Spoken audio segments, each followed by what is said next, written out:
몇 년 전에 미국 중형교회 담임 목사님께 어느 유태인이 상담 요청을 해왔는데 상담 내용이 뭐냐면 이 유태인은 2번 이혼을 경험했고 세 번째로 만난 여성과 별로 이렇게 사랑하는 관계도 아닌데 너무 외로우니까 지금 동거 생활 중이면서 자신은 또 직업은 또 의사이지만 이 산부인과 병원에서 낙태 수술만 전문으로 하는 의사이며 의식주를 위해서 또 태아 낙태 수술을 통해서 수많은 생명들을 죽였고 연간 낙태 수술로 벌은 돈은 1,000만 달러를 벌었으며 여성의 건강에 대한 치료의 목적으로 낙태 수술을 한 것이 아니라 어떤 이유를 구실을 들이대서든지 가간에 계속해서 이 여성들을 권유하고 해유시켜서 수술을 진행해 나왔다고 이 이제 교회 이제 목사님한테 와서 이제 고백을 한 겁니다. 문제는 뭐냐면 상담 이제 요청 전에 약 한 2달 전부터 이상하게 이 그 유태인 의사가 의욕 상실과 함께 심각한 죄책감이 계속해서 죽음의 공포와 함께 확 엄습해 오니까 너무너무 정신적으로 이제 고통을 받는 것입니다.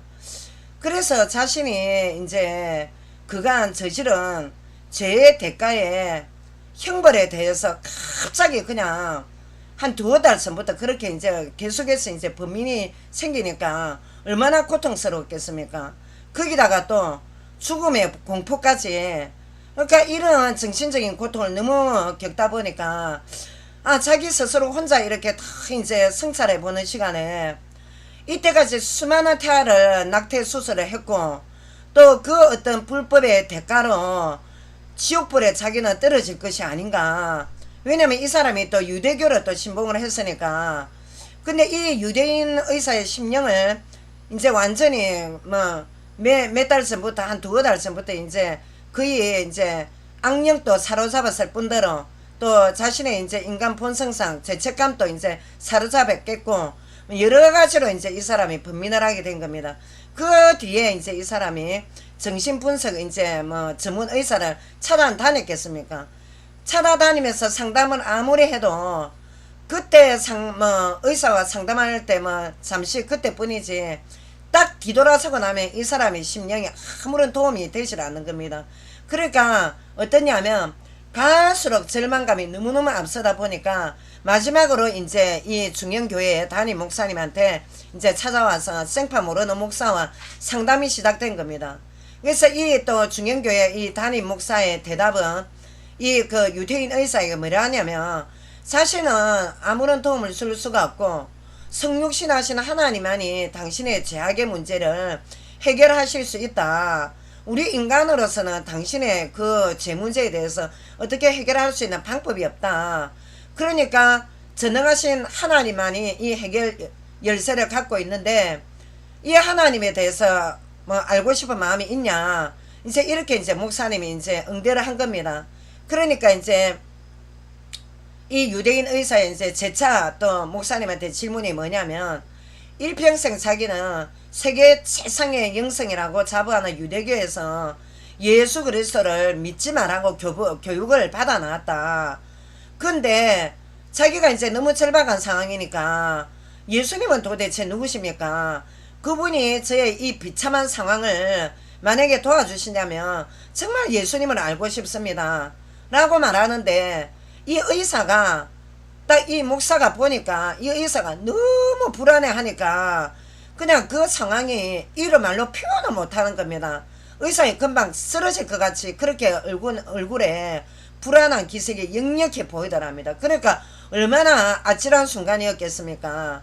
그래서 이제 뭐 짧은 상담 끝에 목사님께서 이제 뭐 또 사무실에 이제 성경책이 이제 몇 권 있으니까 성경책을 이제 선물로 주시면서 요한복음서부터 펴서 이 복음서만이라도 사복음서 중에 요한복음서에 몇 번씩이라도 읽어보면 예수님이 정체가 나와 있다. 그리고 이 예수님은 이 성경 활자에 갇혀 계시는 분이 아니다. 그러면 당신에게 어떤 역사가 일어나실 것이다. 그래 놓으니까 이제 몇 번씩이라도 읽어라. 목숨 걸고 한번 읽어봐라. 그렇게 이제 최종적으로 권유를 했답니다. 그러고 난 후에 이제 이 유대인 의사는 이제 성경책을 받아 들고 갔는데 얼마의 이제 기간이, 몇 주의 기간이 흘렀습니다. 지나고 난 뒤에 이 유대인 의사로부터 소식을 딱 받았는데 목사님이 요한복음과 로마서까지 이 유대인 의사가 줄줄이 몇 번씩을 신약 성경을 정독을 했답니다. 그러니까 이 의사가 딱 보니까 바로 예수님이 자기가 그렇게 유대교에서 예수를 믿지 말라 했지만 바로 성육신하신 하나님이시다. 그러니까 이런 고백과 함께 이제 자기는 현재 낙태 전문 그 산부인과에서 완전히 이제 뭐 사직하기로 이제 사직서를 제출했고, 또 다시 이제 세 번째로 만난 여성과는 이제 사랑하는 관계가 아니었으니까 서로 이제 육체적으로 어떻게 이제 외로움을 달래는 관계로 이제 이렇게 동거래 했으니까 그 여인과 헤어지고 이제 둘째 부인과 다시 재결합해서 교회를 이제 열심히 출석하게 되었다는 이제 고마움을 이제 이 목사님한테 전달을 하더랍니다. 그래서 생명의 말씀에 삐답해 뭐 의사가 어디 있고 판사가 어디 있고 뭐 저기 법조계 뭐 어떻게 엘리트가 어디 있습니까? 말씀 앞에 죄인이 뻘거벗고 딱 저기 확실한 죽음의 상황 앞에 딱 나오니까 그렇게 자기가 자기 자의 그런 그 죄악의 자기 벌거벗은 모습을 다 봐지 않았습니까? 근데 그렇게 자아가 무너진 상황에서 자신이 그동안에 하나님의 생명 없는 유대교만이 초특급 영성으로 알다가 눈에 이제 빈혈이 완전히 벗겨진 케이스 중에 하나인데, 오랜 세월 동안 이 의사는 정말 의료인으로서 천인공노할 범법을 저질렀다는 죄책이 이 말씀 앞에 이제 완전히 깨어지게 되었고, 또 하나님께서는 이런 추악한 죄인의 참회 또 해결을 받으셔서 죄인의 영혼을 그야말로 대수술하셔서 한 인간을 완전히 뒤바꿔 놓은 정말 이런 한 일화에 또 불과할 뿐입니다. 제가 서두의 위의 내용을 전달하는 이유는 세계적인 정신의학자인 큐브라로스 박사가 하신 말씀이 뭐냐, 죽음에 임박한 2만 건에 가까운 환자들의 임상실험을 통해서 인간은 육체가 소멸되고 육체가 그냥 무로 없어지는 흙으로 돌아가는 그런 허무맹랑한 그런 존재가 아니라 정신세계를 지배하는 영적인 영역이 인간 전체를 움직인다는 것을 분명히 확신하게 되었다고 하는데, 이제 우리 21세기에는 물질세계에 보이는 증명만을 추구하는 과학 전성기 시대는 지금 넘어가고 있습니다. 그러니까 이제 이 과학 전성기를 이제 초월하는 시대가 뭡니까? 쉽게 말하면 이제 인간 정신 영혼이 너무 이제 황폐하고 피폐하니까 영성의 이제 한 세기에 정점에 와 있다고 볼 수 있기 때문에 지금 이제 이 영성을 추구해서 이 영성이란 그 용어 따라 굉장히 지금 많은 사람들이 정신세계, 영적인 세계를 알고 싶어서 헤매고, 또 마음 수련을 통해서 마음 비우기를 통해서 여러모로 다각적으로 발부둥 치는 현대인들이 지금 꽤 많습니다. 왜? 그 이유가 뭡니까? 이 경제적으로 풍부하면 우리가 삶이 안락할 줄 알았지만 정작 경제적인 풍요 속에 어떻습니까? 큰 만족이 없다는 겁니다. 여러분들 물질이 만족이 있으면 뭐 때문에 황금을 많이 가진 그 부자들이 계속해서 돈에 그렇게 집착을 하겠습니까? 절대 인간은요 물질 세계에 만족할 수 없게끔 창조가 그렇게 되어 있습니다 지금. 그래서 우리가 아무리 보이는 물질 세계에 세상 출세 명예를 가도로 달린데도 인간은 영적인 부분, 아까 큐브라로스 박사 말대로 정신지배를 정신구조를 딱 지배하고 있는 영적인 부분에 큰 만족이 없이는 아무것도 인간의 갈급한 마음을 채울 수가 없습니다 여러분들. 그랬는데 아울러 전능자 대신 하나님을 부인하는 자, 우리 이제 자연인이라 합니다. 성경적으로. 이 불신자들은 영성의 뜻을, 자, 지금 이제 영성이란 말이 너무나도 유행을 하고 있기 때문에 영성의 뜻을 인간 심령 중심부에 성스러운 마음의 근원이 있으며, 자, 인간 이제 중심, 잠재, 무의식 부분에 인간 마음이 굉장히 성스럽다고 말을 합니다. 불신 영성가들은. 그랬는데 한 일개, 또 이들은 또 뭐라냐, 한 일개 종교적 특성만으로는 풀이할 수 없다고까지 주장을 하고 있습니다. 그 결과로 현재 서점가에는 인간 내면의 영성을 스스로 개발할 수 있다고 하는 각종 인간 개발 방법론의 책자들이 우후죽순으로 흘러넘치고 있다는 거 여러분들도 아시지 않습니까? 근데 얼마나 지금 위험천만한 책들이 거래가 되고나 있는지 상상을 초월할 지경까지 지금 와 있는 것입니다. 또한 영성을 전문적으로 연구하는 철학가 심리학자들은 영성은 인간 본연의 심층 깊은 곳에 자리하고 있는 순수자와 신적인 요소가 있다. 본질적으로는 신적인 부분이 있다고까지 주장을 하고 있습니다. 그러니까 여러분, 인간이 신이 될 수 있다고 라고까지 하는 게 오늘날 영성가들의 주장들입니다. 그러니까 21세기 영성의 최대 이슈 매력은 뭐냐, 도시 문명 속에서 각 경쟁에 여러분들 얼마나 시달리고 있습니까 지금. 그러니까 현대인들이 자기 비움, 무아지경, 무념무상 단계까지 마음 비우기가 최대 지금 관심사인데, 현대인들의 이런 갈급한 심령을 악용해서 영성이라는 용어가 최대 지금 마케팅 전략으로 악용해서 어떠냐, 학업에 지친 영혼들한테까지, 청소년한테까지 단전홈 또 집중력 향상을 앞세워서 여러 영성 프로그램을 이미 교육계에서도 관심사가 되고 있는 현실을 우리는 마주하고 있습니다. 이제 21세기 영성이라는 용어가 어떻게 위장전술로 사회 전반적으로 지금 큰 교회 안팎 끝으로 또 한 국가 단위로 지금 이슈되고 확산되고 있는지 살펴보고, 이 심각한 사태에서 어떤 방식으로 해결받아서 정상적인 인간 삶이 가능한가 다같이 고민해야 될 때입니다. 지금 조그만 우리가 둑을 막지 못하면 어떻게 됩니까? 이 둑이 한번 홍수의 범람이 딱 터지게 되면 인간 힘으로 막을 수가 없는 게 영적 세력들의 막강한 파워란 거 현실 직실해야 됩니다. 홍수, 자연재해 인간이 막을 수 있습니까? 우리가 흔히 인재라 그러지만 자연재해 앞에서는 인간이 힘을 못 씁니다. 무력합니다. 그와 마찬가지로 영적 세력들의 막강한 파워와 공격 앞에는 인간이 한방에 무너질 수밖에 없습니다. 아무리 잘났고 똑똑한 인간이라도. 자, 그래서 우리가 지금 이 21세기에 지금 영성이 이슈인데, 첫째, 이 영성이 어떤 문제점이 엄청나게 지금 많이 있는가를 여러분들 오늘 또 시간을 쪼개서 하나님께서 저를 통해서 주시는 말씀을 잘 들으셔야 됩니다. 첫째, 영성가들이 말하는 신인합일이라는 용어가 21세기에 앞으로 판을 치게 될 것인데, 이 신비주의 유래를 거슬러 올라가면 13세기부터 14세기까지 이 독일의 신비주의 신학자이자 수도사인데 휩쓸었습니다. 이 사람 마이스터 에크하르트라고 여러분들 아시지 않습니까?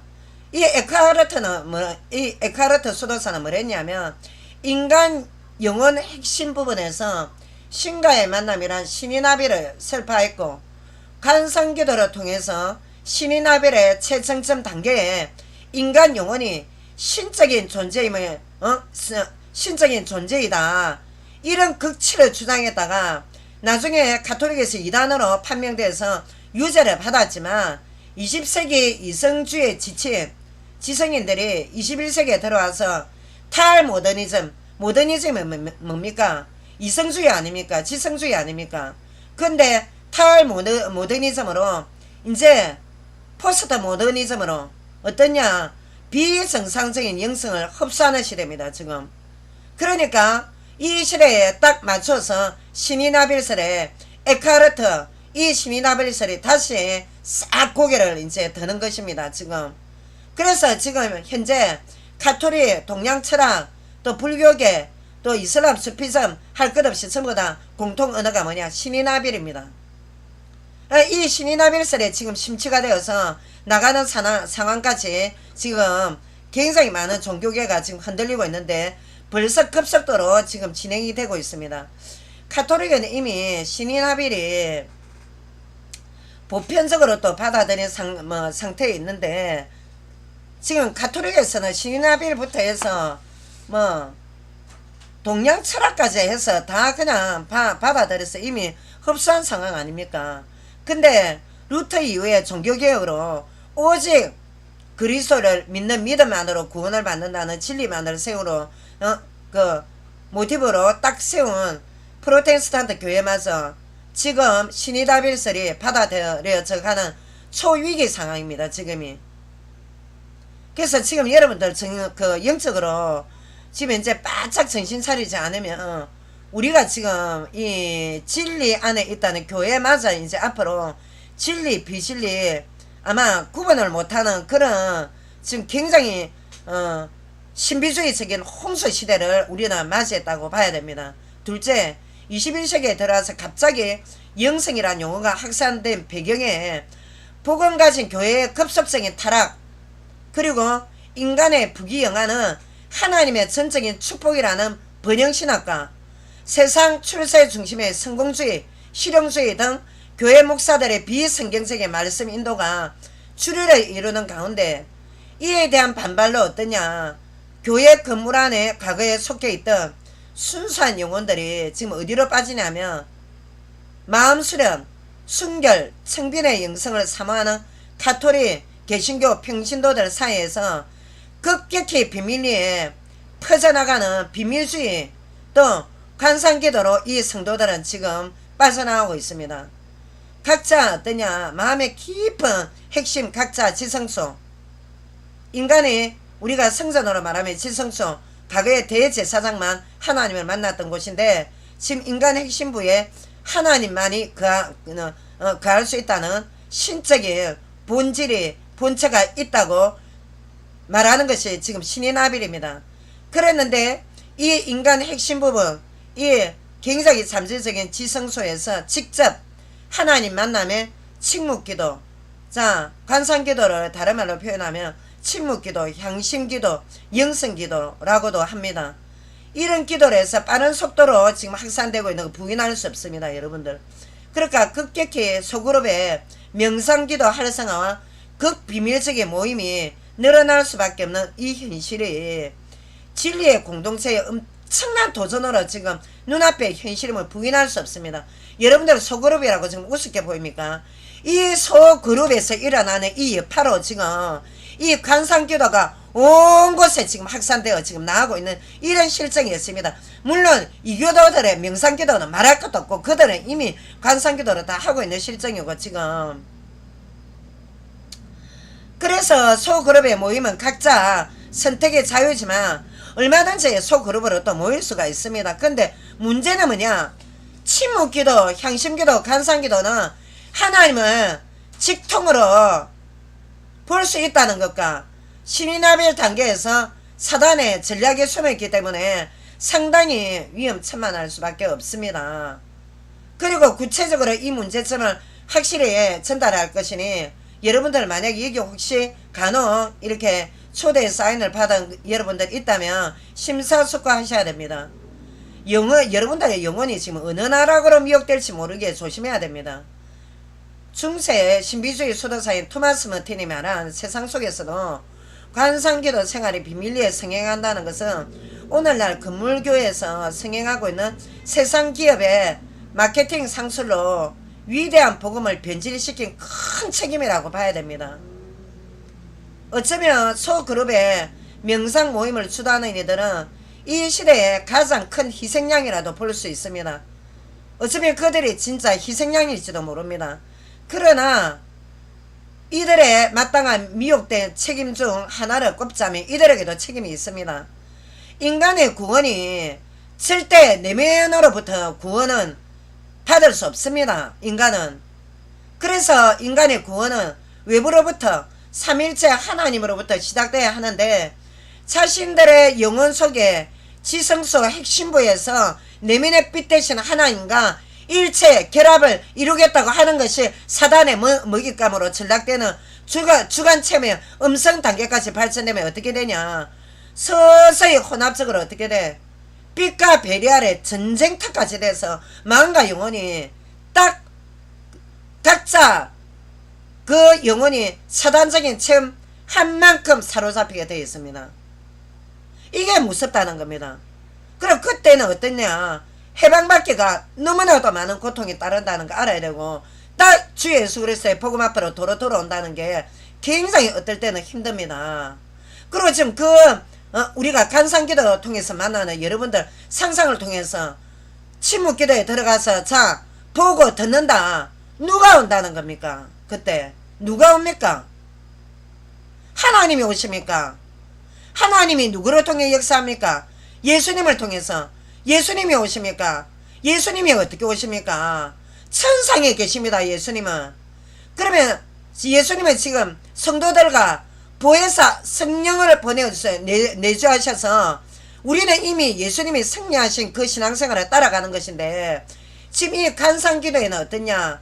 또다시 하나님의 실체, 예수님의 실체를 보고 거기에서 또다시 주관적인 체험으로 음성 듣기 단계까지, 하나님 음성 듣기 단계까지 깊숙한 데로 들어간다는 게 이들이 지금 말하는 공통적인 발언입니다. 얼마나 위험한지.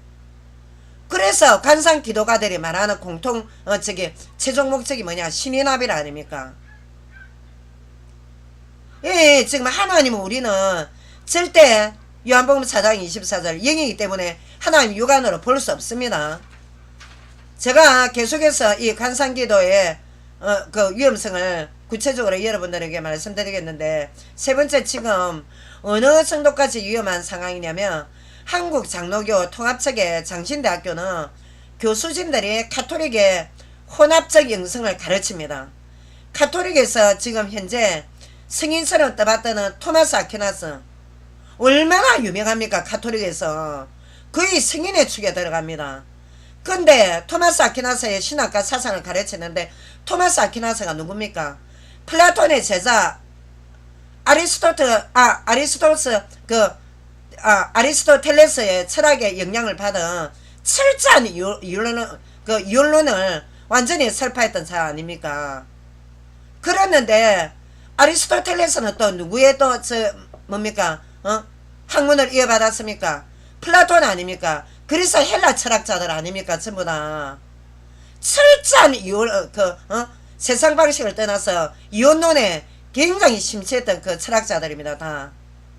그러는데 이런 지금 인물들의 학문이 가톨릭의 주류인데, 말씀, 자 골로새서 2장 18절 25절 말씀에 이혼론적 철학 사조에 휩쓸린 금욕주의자들에 대한 경고 말씀이, 이들은 육신의 정욕을 극복할 힘도 없을 뿐더러 겉은 거짓 겸손으로 속일 수 있는지 몰라도 교회의 머리 대신 그리스도만을 붙드는 것이 아니라 세상적으로 기만적이고 초보적인 인간의 철학에 혼합적인 사상으로 잡혀있다고 계시 말씀은 엄연히 지금 주셨다 아닙니까?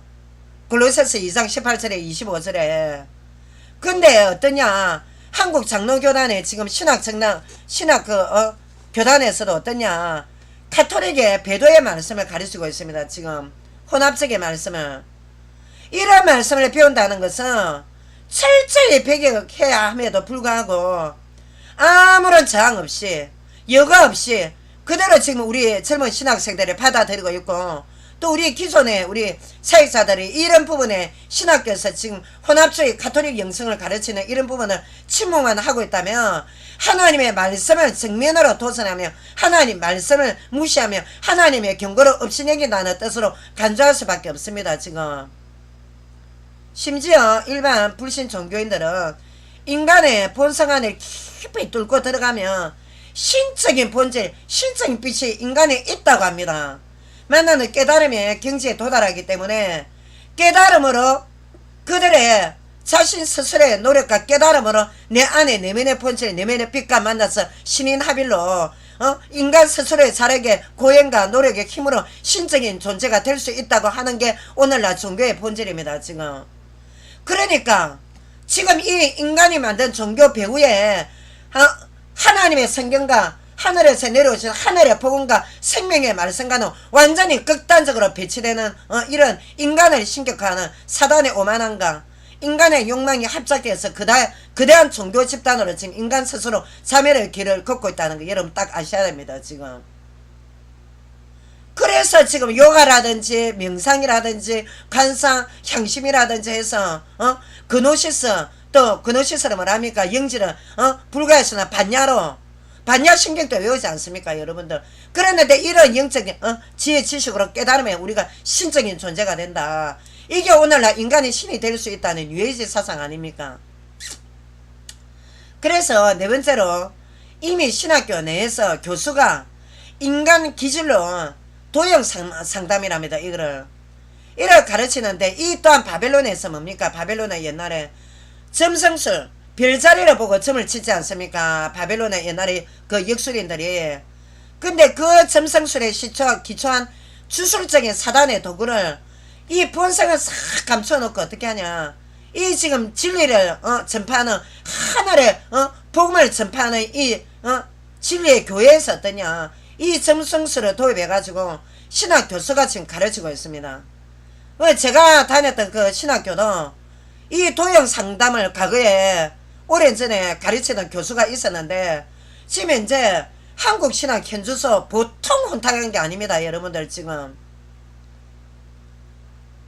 왜 도형 상담을 가르쳐야 됩니까? 성경을 두고. 다섯째, 국내에서 지금 현재 인기리에 성행하고 있는 가장 재정적인 후원을 아끼지 않는 성격 검사 도구들에 대해서 수많은 기질 검사와 성격 검사 도구들 또 다양합니다. 지금 현재 심리학에서 얼마나 많은 심리 테스트가 많이 있는지. 근데 사람들이 얼마나 불안한지 이 테스트 받는 부분에 돈을 아끼질 않습니다. 그래가지고 어떻게 해서든 이 자신 기질검사, 성격검사, 적성검사 다 받고 다니지 않습니까 지금.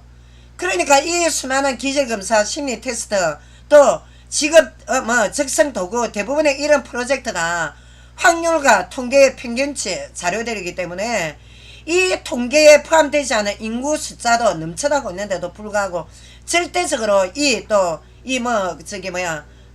성격검사 도구가 딱 이 통계가 맞다고 볼 수도 없는데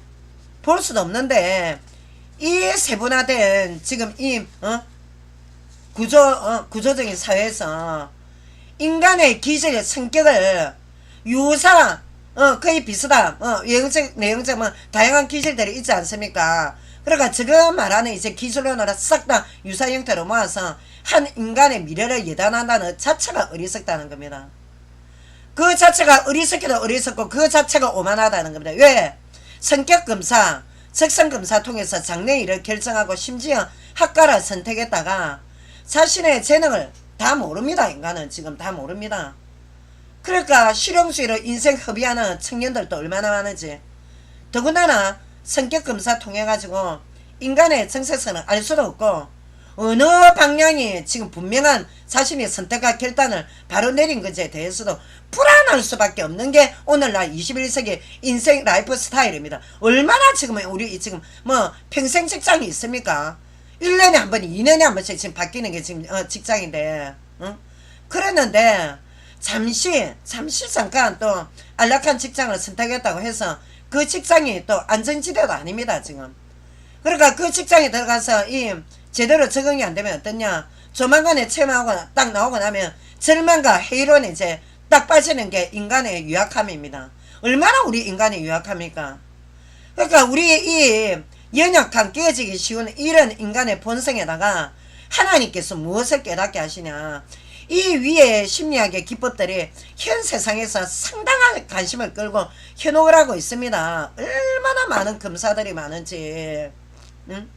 한 번 또 검사를 받으면 어떠냐, 이 검사 저 검사 또 갈급하니까 혹시 이게 맞냐 저게 맞냐 또 저기 어디 또 점치러 다니는 것 같이 똑같습니다. 지금 옷만 딱 바꿔 입었을 뿐이지. 응?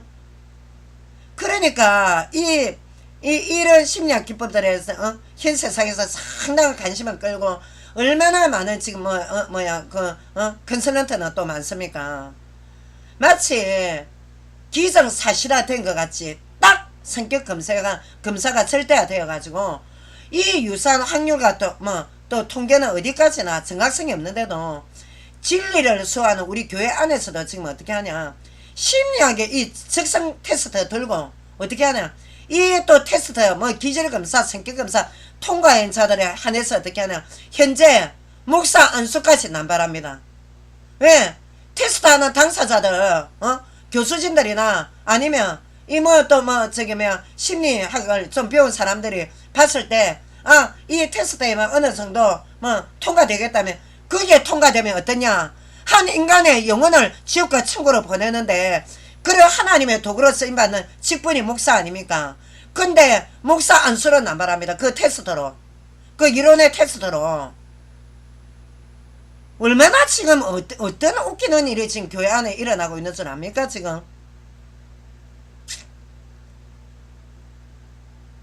그러니까 한 인간의 재성을 인정하지 않습니다. 심리학에서는. 왜? 인간의 선함을 강조를 합니다. 심리학에서는. 예? 절대 성경은요, 인간은 죄인입니다. 인간은 어둠에 잡혔기 때문에 인간 스스로 만든 심리학으로 인간은 정서적인 문제, 죄 문제 해결받을 수 없습니다. 잠시 약물치료는 받을 수 있습니다. 잠시 약물치료로 어느 정도 외적으로 또 정서적으로 좀 이렇게 단기간에 치유는 받을 수 있어도 진짜 인간 유린하는 악령의 세력은 이길 수가 없단 말입니다. 그런데 이 심리학의 삼행자를 오늘날 교회 안에서 식배라는 도구로 교회 안에 버젓이 주인 행사를 하고 있습니다. 지금. 그러니까 세상 심리학으로 삼행자의 자격을 부여한다는 것은 상당한 화를 불러들인다는 거 알아야 됩니다. 이게 말이 하나님의 복음을 전하는 것이지, 정말 있다입니까? 우리 그리스도인들은 이 세상 함부로 심리 도구 심리학 적성 도구 이거 절대적으로 여러분들 그냥 우리가 참고로 이런 부류가 있구나 라고 봐야지, 절대적으로 성경 기준에 위반하는 이런 사단의 아주 적그리스도 도구는 여러분들 일절 배격해내야 됩니다. 지금 처음에는 여러분들은 굉장히 달콤하게 심리학으로 내 심리를 알아주고 내 상처받은 어떤 과거에 대해서 또 이렇게 심리학자가 알아주고 하니까 굉장히 또 그게 빨려 들어가는 것 같습니까? 천만에 만만해 말입니다. 왜? 우리 인간은 영적인 존재이기 때문에. 그래서 여러분들, 우리 인간은요 철저하게 죄인이기 때문에 심은 대로 거둔다는 성경의 인과율의 법칙이 있습니다. 이거 죄 문제, 하나님 떠난 문제, 사단의 문제, 저주받은 문제, 이거부터 해결해야 그 다음에 정서적인 문제, 정신 문제가 같이 동일하게 치유를 받고 회복될 수 있는 게 딱 순서가, 하나님이 말씀하시는 순서가 질서정연하게 일목요연하게 정해져 있단 말입니다. 성경적으로. 여섯째, 심리학의 성격검사와 같이 지금 또 은밀하게 굉장히 인기를 누리고 있는 애니어그램이라고 있습니다. 고대 과거에 이제 중동 지방에서 이제 성행을 했는데, 이슬람 국가들에서 영적 지도자들 상담할 때 사용됐는데, 이제 19세기 초에 이제 카톨릭의 예수의 조직의 이제 어느 신부가 인도에서 이제 인도에 건너가서 애니어그램 이제 과정을 이제 배운 겁니다. 그래가지고 이제 세상 심리학에서도 약간씩 이렇게 보급된 것인데, 애니어그램의 핵심 내용은 뭐냐? 초특급 심리학의 일종인데, 학문이라기보다는 인간이 영적으로 직관력으로 다른 사람의 행동이나 성격 패턴을 판단하고, 그리고 인간이 꿰뚫어서 함부로 다른 사람의 속내를 직관적으로 어떤 상담을 해줄 수 있다는 이런 또 상담의 일종의 기법입니다. 이 애니어그램이. 그랬는데 이 애니어그램의 그 중요 핵심은 뭐냐? 여기도 인간 혼자 스스로의 힘으로 자신의 정체성을 찾겠다는 것입니다. 그러니까 애니어그램의 초직관력으로 사이비로 습득한 이 리더들은 유약한 성도와 유약한 인간을 악용할 수 있다는 게 뭐냐? 한 인간의 속내를 확 털어내게 유도를 해가지고, 왜? 직관력을 배웠으니까 유도를 해서 어떻게 하냐? 그 리더의 하수인으로 전락시킬 수도 있는 위험하고도 삭한 악한 영의 도구라는 것을 여러분들이 알아야 속아 넘어가지 않습니다. 실제 애니어그램은 그리스 헬라의 언어인데 이 우리 한국어로 풀이하자면 9가지의 무게라는 뜻입니다. 9가지. 근데 9가지 인간 성격, 인간의 성향을, 그러니까 이제 이 애니어그램을 배운 사람이 이제 직관적으로 파악한다는, 쉽게 말하면 직관이 뭡니까? 신비주의적인 거 아닙니까? 그러니까 직관적으로 파악한다는 신비주의적인 어떤 성향에다가 또 거기다가 어떻게 씁니까? 신비주의는 누가 역사합니까? 사단이 역사를 하지 않습니까? 그러니까 이런 영감을 받아서 지금 오늘날 상담해주고 영혼들을 유린하고 있으니까 애니어그램을 공부했다는 가짜 리더들을 여러분들 경계해야 됩니다. 지금 현재 직관력으로 상담을 해주고, 그리고 상담을 받은 유약한 인간들은 그 사람들에게 종속되어서 계속해서 유린당하고 있는 사람들도 여러분들 있습니다. 그러니까 여러분들 지금 현재 교회 안팎 끝으로 다양한 지금 신비주의적인 굉장히 영성가들이 하나님이 택한 영혼들을 마음대로 유린하고 또 멸망으로 몰고 가고 있다는 거 여러분들 하시고, 여러분들이 정말 얼마나 많이 깨어 있어야 되는 이런 때인지 모릅니다.